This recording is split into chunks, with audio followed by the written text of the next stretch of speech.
रसिक हो नमस्कार. कवितेचा कोपरा नवकवींच्या मनातील कवितांच्या आजच्या भागात तुम्हा सर्वांचं खूप खूप स्वागत. आजच्या भागात त्याच्या स्वरचित कविता आपल्याला ऐकवायला आलाय अमोल वैद्य. अमोल वैद्यला कवितांबरोबरच अभिनयाची सुद्धा आवड आहे. याबरोबरच चित्रकला आणि कचऱ्यातून कला करण्याचीही त्याला आवड आहे आणि तो हेही करत असतो. तर आज ऐकूयात त्याच्या स्वरचित कविता.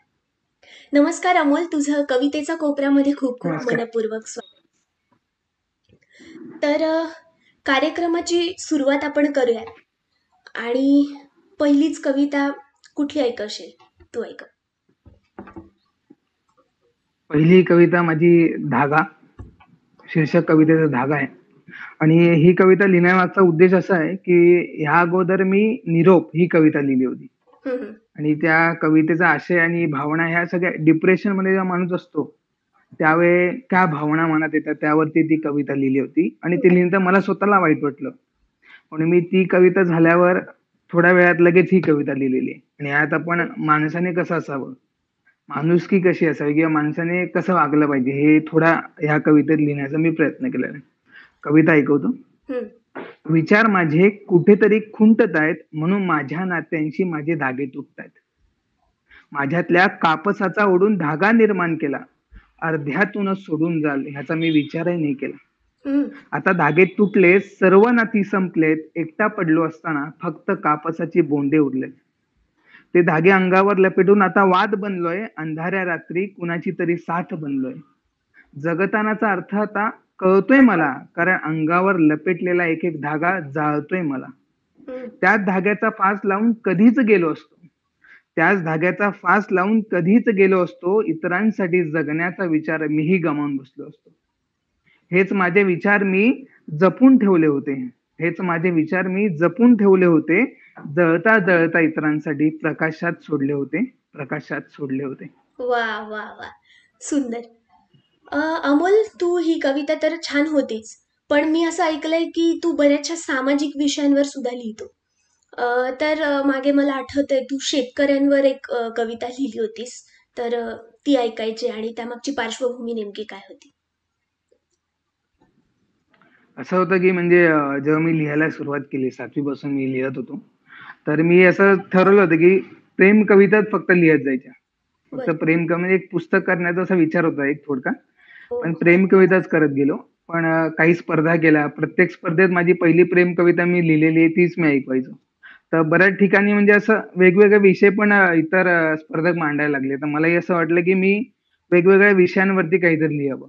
आणि त्या दिवशी स्पर्धेहून घरी आल्यावर ही कविता लिहिलेली आहे. 4 कविता एका दिवशी मी लिहिलेल्या, त्यातली ही कविता एक आहे. आणि ह्या कवितेमध्ये म्हणजे 2 वर्ष मी मुंबईत असूनही आई वडील गावी असतात, तेव्हा त्यांनी 2 वर्ष शेती केली आणि त्या शेतीमध्ये बरेच त्यांचा अनुभव होते.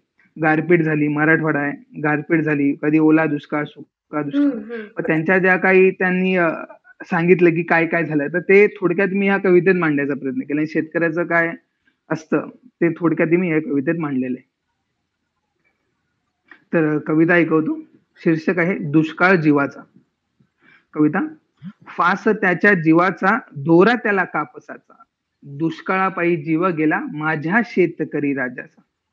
तिरडीसाठी उसाची खांब बांधायला कासरा, शेतातलं बुजगावनं त्याच्या मुलाबाळांचा आसरा.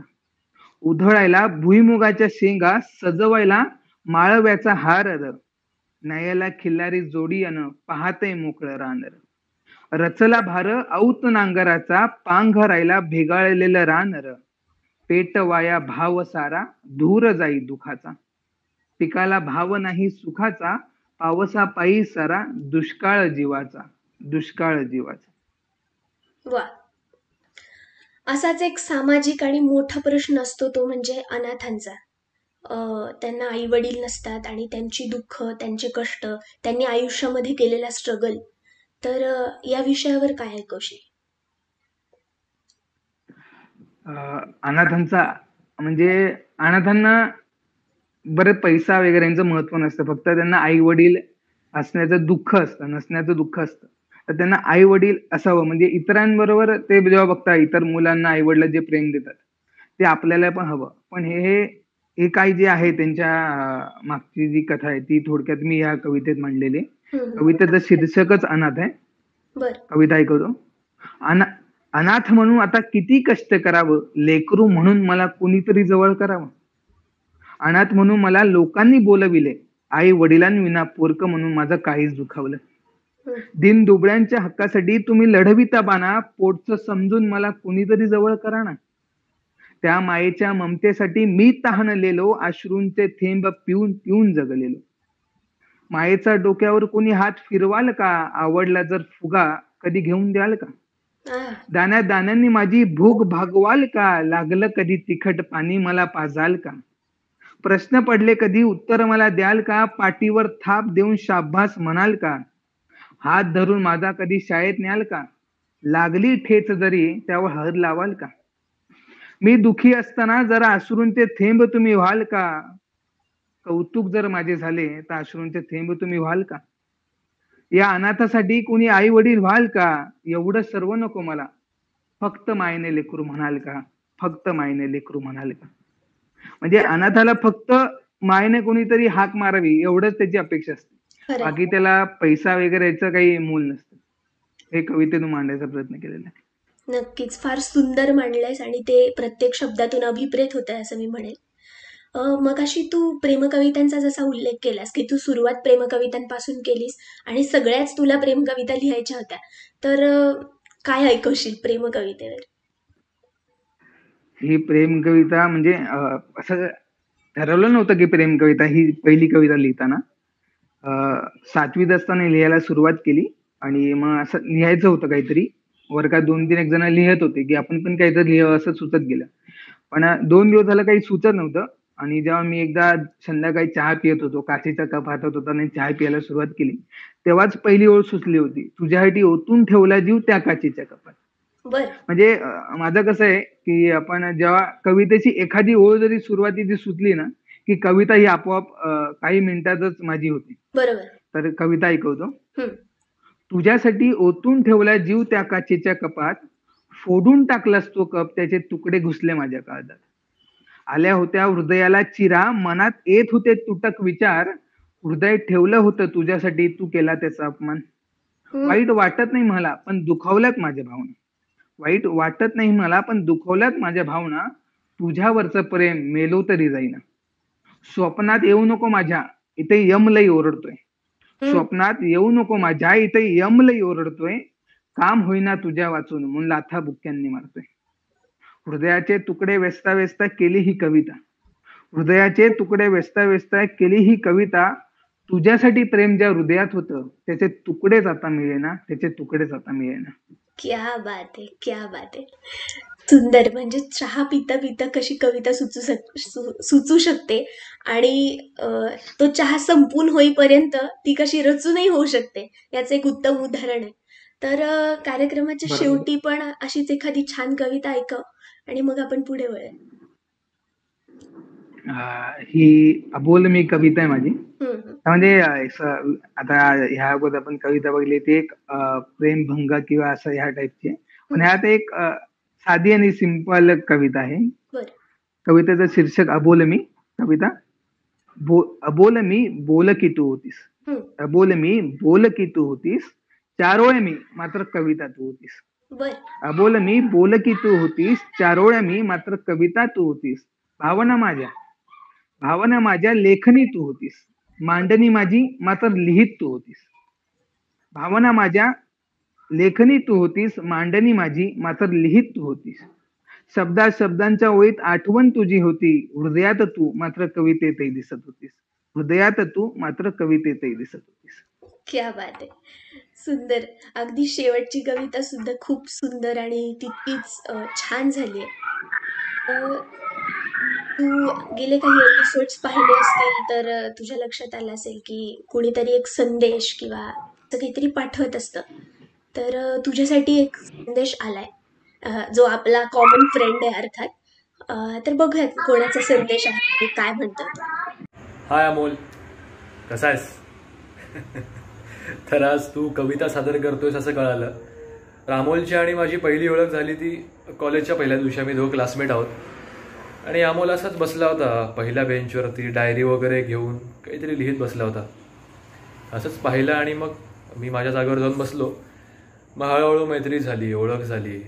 मग सोबत आम्ही बराच वेळ घालवला, एकमेकांशी गप्पा मारल्या, एकमेकांबरोबर प्रवास केला. कोरोनामध्ये पण तो कुठेतरी जॉब करत होता आणि तो स्वतःच्या कॉलेजची फीस स्वतः भरतो बरं का. म्हणजे हे सगळ्यांना शिकण्यासारखी गोष्ट आहे आपल्या सगळ्यांसाठी.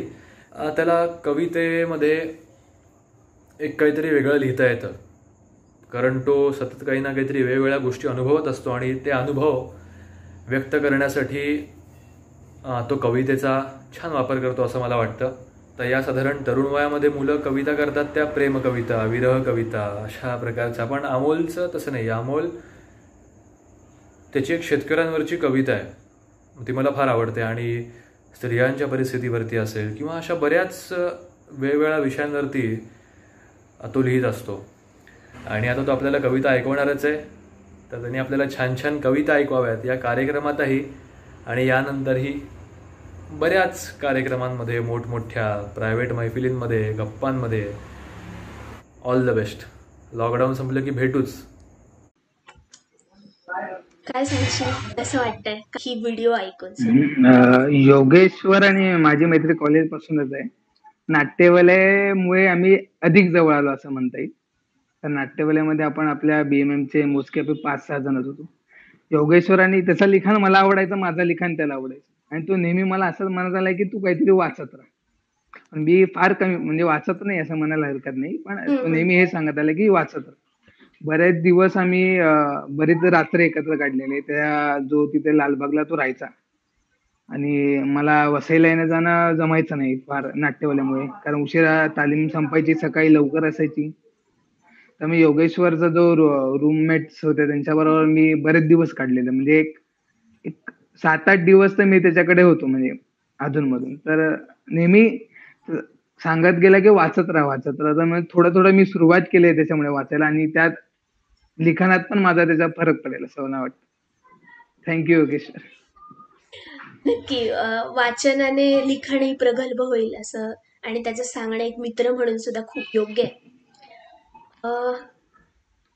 तू या कार्यक्रमात आलास, आम्हाला इतका वेळ दिलास, तुझ्या इतक्या छान कविता ऐकवल्यास, त्याच्याबद्दल तुला एक छोटीशी आठवण भेट द्यायची.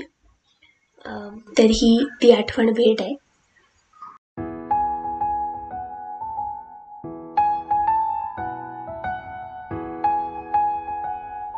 कसं वाटतंय कार्यक्रमात येऊन? कविता लिहिणाऱ्यांना जर कविता मांडायला कुठेतरी मिळालं, एक प्लॅटफॉर्म मिळाला किंवा संधी मिळाली, तर तो आणखीन चांगलं लिहित जातो. त्यामुळे तुम्ही हा जो उपक्रम जो राबवताय त्यात खूप मला आनंद झाला की मला काहीतरी शेअर करायला मिळालं लोकांबरोबर माझ्या कविता. आणि बऱ्याच दिवसापासून मी लिहायचा काहीतरी विचार करतोय, काही सुचत नव्हतं, आणि आज हे म्हणजे कवितामुळे मला काहीतरी सुचलेलं आहे. हे जो प्रोग्राम आहे त्यामुळे मला काहीतरी सुचलंय. मी आजपासून लिहायचा सुरुवात केली, एवढं समजू. आणि तुम्ही इथे मला बोलवलं त्यामुळे तुमचं खरं खूप खूप आभार. आणि माझ्या कविता तुमच्यामुळे इतरांपर्यंत पोहोचतात, हे चांगलं वाटतंय. येस, आम्हालाही खूप छान वाटतंय की तुझ्या कविता अजून खूप लोक ऐकतील आणि सगळ्यांनाच त्या आवडतील. मगाशी जसं मी अमोलची ओळख करून देताना उल्लेख केला की तो चित्रकलाही करतो आणि कचऱ्यातून कलाही करतो, तर त्याची एक झलक आपण पाहूयात.